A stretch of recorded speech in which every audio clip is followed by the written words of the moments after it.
Did the assailant in the Idaho 4 crimes enter the King Roadhouse with the plan to take 4 people's lives? Or did they enter the house with the intention of getting to one target and ended up being discovered and had to fight their way out because their plan fell apart?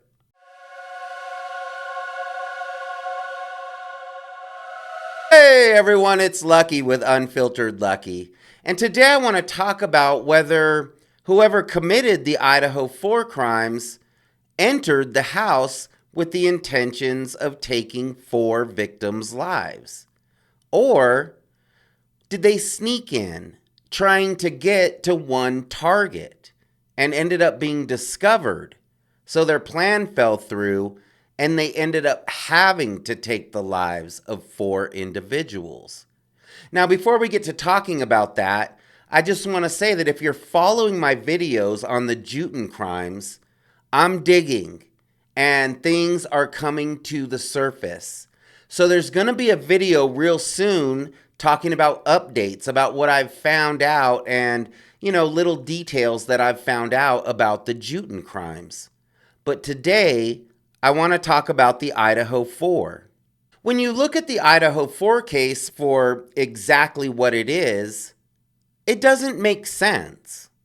When you remove all of the static and the tunnels and the shadows and, the people creeping around the grub truck, when you look at this crime for exactly what it is, none of it makes sense. And it doesn't make sense to a lot of us. There's people all over the world who are following this case. Do you think that they would be following this case if it made sense? I don't. I think that the reason that everybody's following this case so closely is because a lot of the details don't add up. The suspect, the investigation, the pretrial hearings, none of it makes sense. The secrecy behind all of this investigation and these hearings, the secrecy that Bill Thompson is working so hard to maintain. It kind of lets us know that there's something going on in this case, more than what we're just seeing with our own eyes. Now, there's a lot of talk about whether this suspect entered the King Roadhouse with the intentions of taking 4 victims' lives. Or did this suspect have to take 4 victims' lives? Because there's a big difference. And today, that's what we're going to talk about. Investigators believe that the attacks began on the top level in Maddie's bedroom, which would mean that whoever committed these crimes entered through the sliding glass door, as law enforcement believes, and walked straight to the staircase going to the top level. So basically, they don't check any of the doors on the level where they entered. They don't check Dylan's bedroom door. They don't check Xana's bedroom door. Because if they did, this is where the attacks would have began, because there were people in both of those bedrooms. So basically, whoever committed this crime bypasses any bedroom doors on the main level where he enters and goes straight to the staircase going up to Maddie's bedroom. Now, this attacker even walks right past Dylan's bedroom door to go up those stairs. So it appears as though this perpetrator knows exactly where he's going. Now, we know that Maddie and Kaylee were found in Maddie's bed. But what we don't know is that Kaylee was in Maddie's bed when the assailant got to the top of the stairs. I've never believed that Maddie and Kaylee went to bed together in Maddie's bed. I mean, Maddie had a very small bed. So it's never made sense as to why, if they were going to sleep in the same bed, why they didn't sleep in Kaylee's bedroom. She had a bigger bed, and that's also where Murphy was at. So it seemed like it would make more sense for them to sleep in Kaylee's bedroom. So I've just never believed that Kaylee actually started out in Maddie's bed. I believe that's where she ended up. After watching the grub truck footage, I've always felt like Maddie probably passed out as soon as the girls returned back home to the King Roadhouse. I feel as though Maddie went to bed right away, and Kaylee, we know, was still awake because we know that she was repeatedly messaging Jack D. So in my opinion, when Kaylee was messaging Jack D, Maddie was already asleep. I feel as though Kaylee may have heard something going on in Maddie's bedroom, and that is when she went in to check on her. Now, this is probably, or in my opinion, when she sustained the injuries that she did. Because I do believe that when Kaylee came across this assailant, that she was on her feet. I don't believe that she was laying in Maddie's bed trying to fight off this attacker. I believe that this fight took place while she was on her feet. And maybe this is when Dylan heard what sounded like Kaylee playing with her dog, as Kaylee was struggling with this intruder. Now, I do believe that Kaylee happened upon Maddie's life being taken, and that's when she got involved. Now, I'm not saying this is a fact. I'm just saying that these are my thoughts. In my opinion, it's very possible that this attacker entered the King Roadhouse with the intentions of getting to Maddie and was discovered by Kaylee.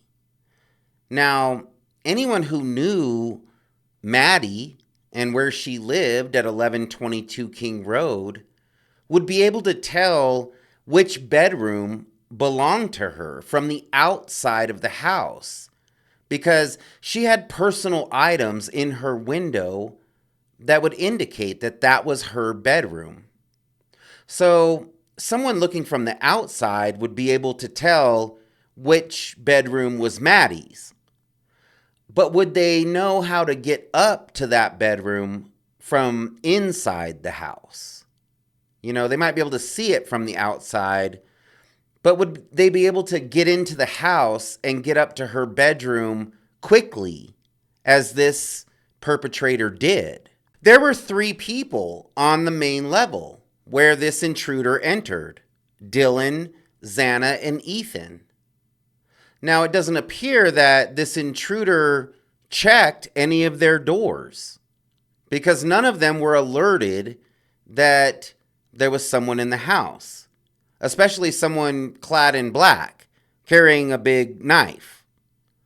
So, in my opinion, it appears as though this intruder entered the house, bypassed all of the other bedroom doors, and went straight up the stairs to Maddie's bedroom, which would be a good indication that, it was where this attacker was going and had intentions of going.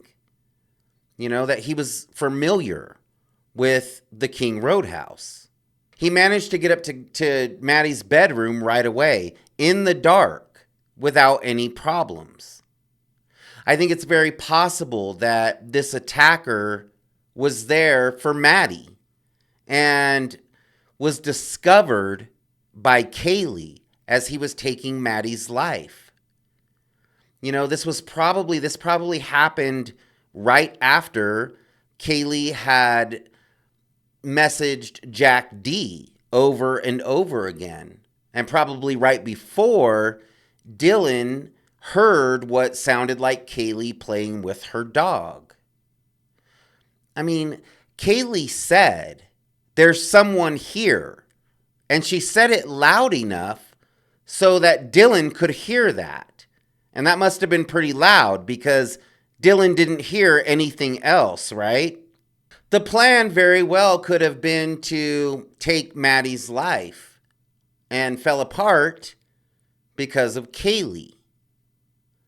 Now, when it fell apart because of Kaylee, obviously this attacker took both of their lives and took both victims who were on the top level.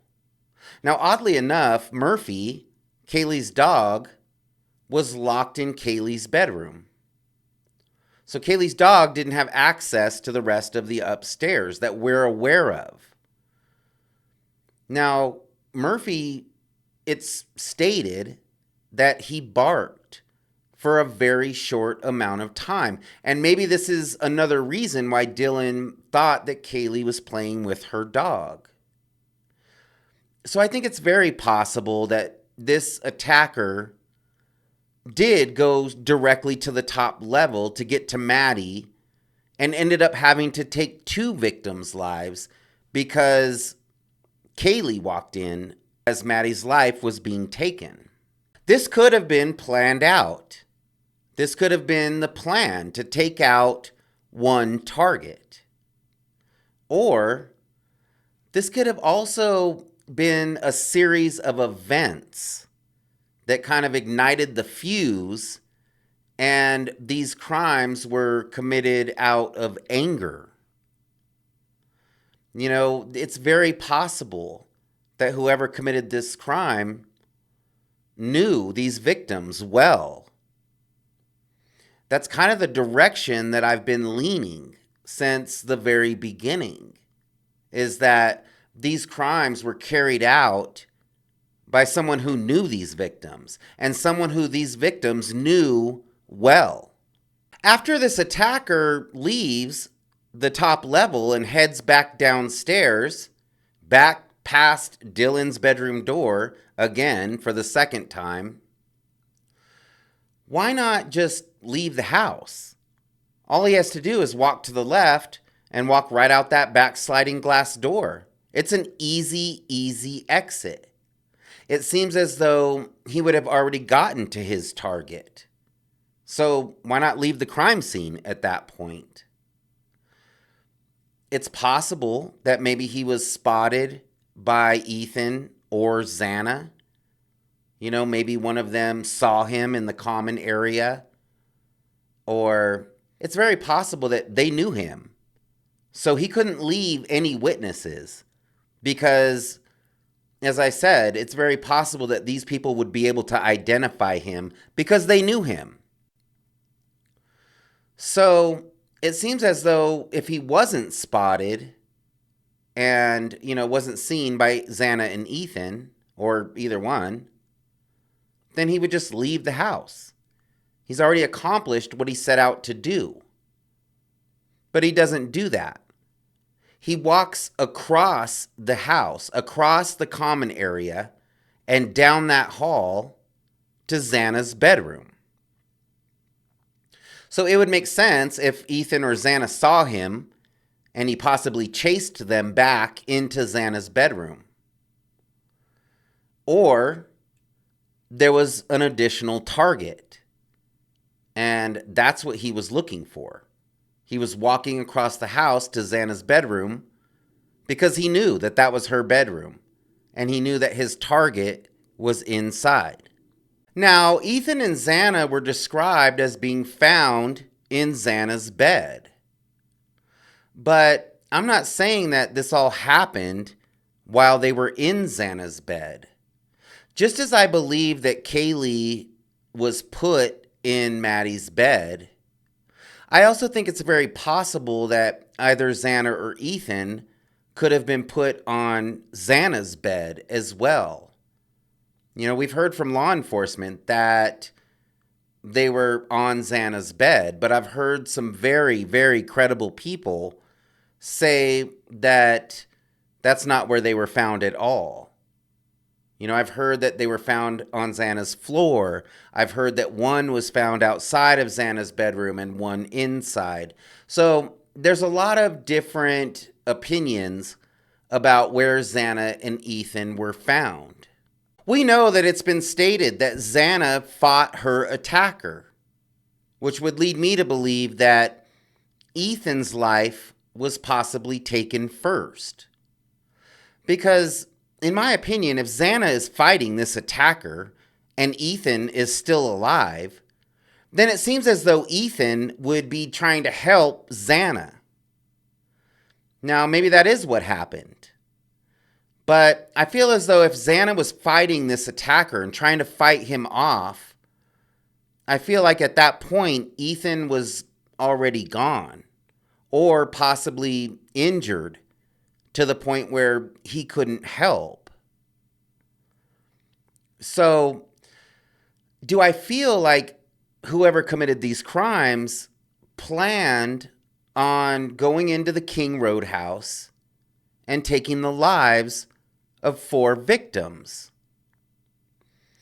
I don't know. It sounds more like this was maybe someone who went into the King Roadhouse with plans to get to one victim and then was discovered by Kaylee and then was upstairs. And the only way out was, well, he could have gone out one of those windows upstairs, but the easy way out would have been to go back downstairs and go out through the sliding glass door. So the fact that this perpetrator didn't do that and chose to attack Ethan and Xana, in my opinion, would be a good indication that maybe Ethan or Xana actually discovered this individual, maybe from the noise that they were hearing upstairs, and maybe confronted this individual in the common area. And that's how they lost their lives. So in my opinion, it's very possible that somebody went into this house to take the life of one person and ended up having to fight their way out, until they took the lives of 4 victims. But this is where it gets confusing, is why leave Bethany and Dylan alive? I mean, you've already committed a quadruple homicide. Why would you take the chance of leaving any witnesses? That just doesn't make sense to me. It doesn't make sense to me that this individual would go upstairs, get to his target, and take the life of his target. Now, it makes sense that he would have to take Kaylee's life if she walked in on this. But after he leaves upstairs and goes back downstairs, he has such an easy exit out that sliding glass door. So why doesn't he do that? Why does he attack Ethan and Xana and take their lives if there was only one target? So that's where the confusion is. It seems as though it's very possible that one person could have been targeted and this attacker had to fight his way out. Or it seems very possible that maybe there were 2 targets, one in each bedroom, and there just happened to be somebody with that individual. So their lives were taken as well. I just feel as though if someone entered this house with the intention of taking 4 people's lives, that's a whole different crime than going in and going in with the intention of taking one person's life and then being discovered and ending up committing a quadruple homicide. So did this attacker go into the King Roadhouse with every intention of taking 4 people's lives that night? Or did he go in with one target in mind and his plan just fell apart and he ended up having to fight his way out of the house? Was he discovered upstairs by Kaylee and then didn't expect all that noise because he only expected to go in for Maddie? Maybe Xana and Ethan heard that noise downstairs. Dylan heard the noise. She didn't identify it, but she heard it. So maybe Xana and Ethan heard it as well. And when this attacker came downstairs, was confronted. And that's why Xana and Ethan were attacked.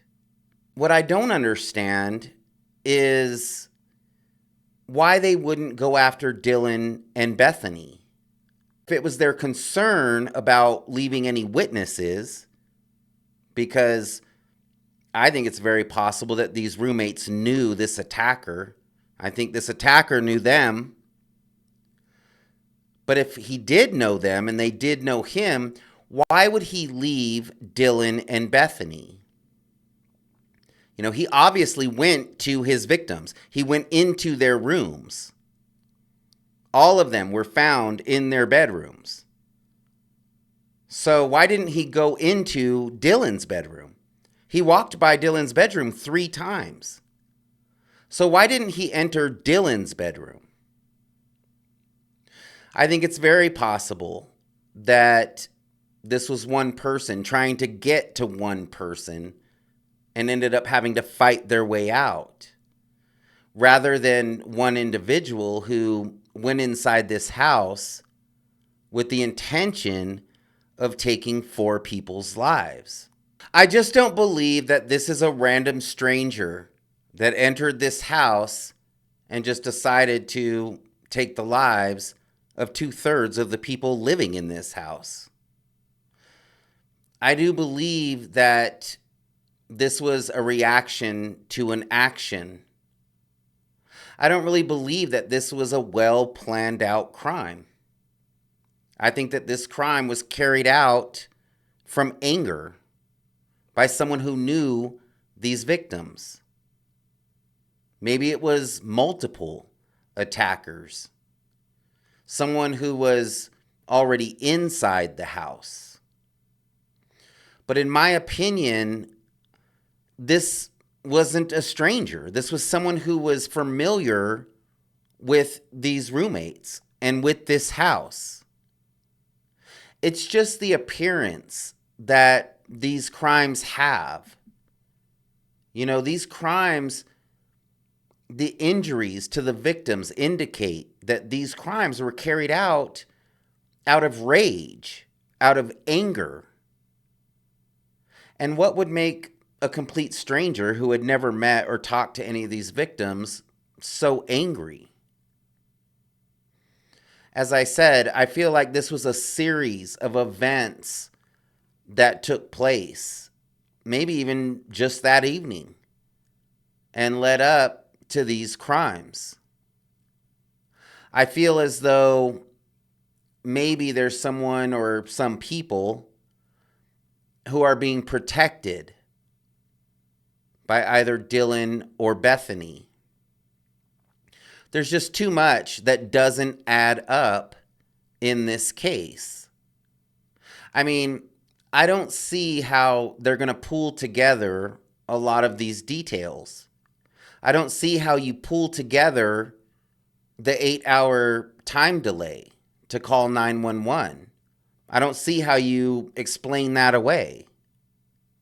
I don't see how you explain that a complete stranger who has no connection to any of these people decided to go in and brutally take these 4 young people's lives. None of this makes sense. And as I said in the beginning, when you look at it for what it is, it doesn't make sense. It doesn't add up. So in my opinion, I think it's very possible that this is someone who attacked one person in the house and ended up having to take the lives of 4, either to not be identified or because they were fighting their way out of the house. I don't feel like this was somebody who planned this. You know, I don't feel like this is this extensive plan from somebody to go into this house and take the lives of 4 people on 2 different floors in a strange house that they've never been inside. It just doesn't make sense. Thanks for hanging out with me today. And if you liked my video, please hit the like button and consider subscribing to my channel. I'll see you next time.